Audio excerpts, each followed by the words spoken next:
The Americans influenced the Hawaiian economy and government.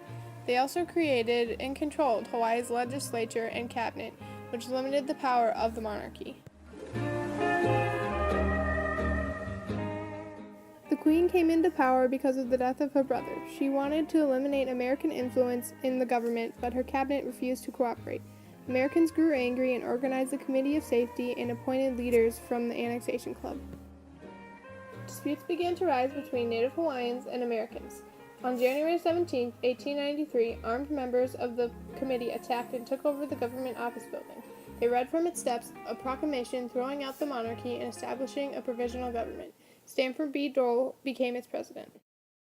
Hawaiians who were loyal to their queen tried to stop this revolution, but the Americans called in a battalion of Marines from the cruiser Boston. Yes, I think that if America can stay out of other countries' problems, then we should. Every country has the right to handle their problems domestically within their own laws and framework. Unfortunately, I don't think it's as easy as that. I think that the shifts that we've made intentionally and non-intentionally has brought us to a point of a global economy where the problems of our other nations affect us directly, affect our allies directly. A perfect example would be the Middle East. They produce the majority of the oil consumed around the world, and if they decided they were just going to shut down the pumps, the world would be forced into a situation to intervene. There's no other choice. There wouldn't be enough time to go to any type of reserves. We're trying to make strides to come up with alternative fuels, but we don't have that yet. The provisional government sent representatives to Washington to apply for annexation. President Harrison signed it and submitted it to Congress, but before the Senate could approve the treaty, a new president took office, Grover Cleveland. He withdrew the treaty and tried to restore the monarchy. Dole refused to give up power, and he told Cleveland not to interfere with Hawaiian affairs. Congress agreed and adopted a hands-off policy. Dole then created a government, revealed a complete constitution, and declared the independent Republic of Hawaii. Republican William McKinley was elected president. He favored annexation and welcomed a new treaty. He and the representatives from the government of the Republic of Hawaii signed a treaty and sent it to the Senate for ratification. Two protest groups, one for men and one for women, organized a mass petition.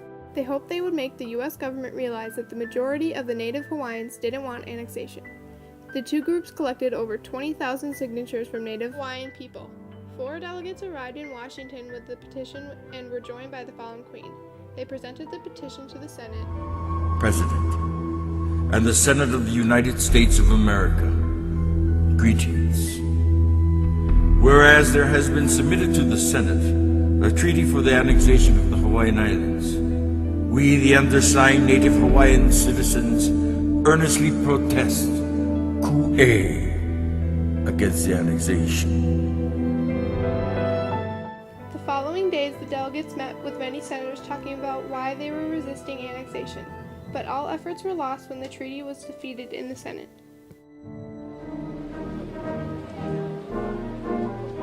On August 12, 1898, in a grand ceremony, President Dole formally yielded the sovereignty and public property of the Hawaiian Islands to the United States. The Stars and Stripes was slowly raised over Iolani Palace, and the Hawaiian flag was brought down for the last time. On February 15, 1898, the U.S. Maine was blown up in a harbor in Cuba. The Spanish-American War, which was fought in part in the Philippines, established the strategic value of the Hawaiian Islands as a mid-Pacific fueling station and naval installation. I think the expansion of the country is necessary, or can be necessary. It has been throughout history, especially for a superpower. Rome expanded to gain goods and control over its neighbors. Egypt, Greece. Sometimes that's good, sometimes it's bad, especially if all the population doesn't want it. We annexed Hawaii. Some of the population liked it, some did not. There's certainly benefits of being part of America, and it was a strategic move for the United States as a military base, and just for the defenses of our country. Having a point out that far in the Pacific helped us, even if they didn't like it.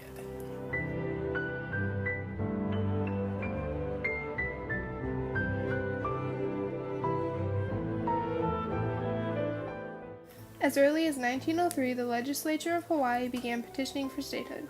There were concerns among Americans in the U.S. about Hawaiian statehood. During the segregation era in the U.S., Americans were uneasy about admitting such a diverse state into the Union. In the aftermath of World War II, the idea of adding a state with such a large population of Japanese people was troubling to the Americans, but many felt Hawaii had proven themselves during World War II. The Democratic Revolution of 1954 ended the control of the Republican Party in Hawaii. In 1959, Hawaiian residents voted on statehood. An overwhelming majority voted for it. In March 1959, President Dwight Eisenhower signed the Hawaiian Admission Act into law, making Hawaii a state.